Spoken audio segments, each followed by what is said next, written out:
November 24న Ambedkar భవన్లో జరగబోయే భారత రాజ్యాంగం యొక్క సదస్సుని తుంగలాంగ్ గ్రామ ప్రజలైన మీరందరూ హాజరయ్యి ఆ కార్యక్రమాన్ని జయప్రదం చేయవలసిందిగా భీమసేన వారి తరఫున మీ అందరినీ కోరుచున్నాను.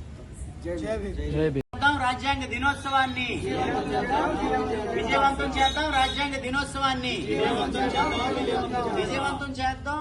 నవంబర్ 24 రామాటాకీస్ అంబేద్కర్ భవన్ లో రాజ్యాంగ దినోత్సవాన్ని విజయవంతం చేద్దాం. రాజ్యాంగ దినోత్సవాన్ని రక్షించుకుందాం. భారత రాజ్యాంగాన్ని రక్షించుకుందాం. భారత రాజ్యాంగాన్ని కాపాడుకుందాం. రిజర్వేషన్లను కాపాడుకుందాం. రిజర్వేషన్లను. జై భీమ్. అన్న ఒక 2 నిమిషాలు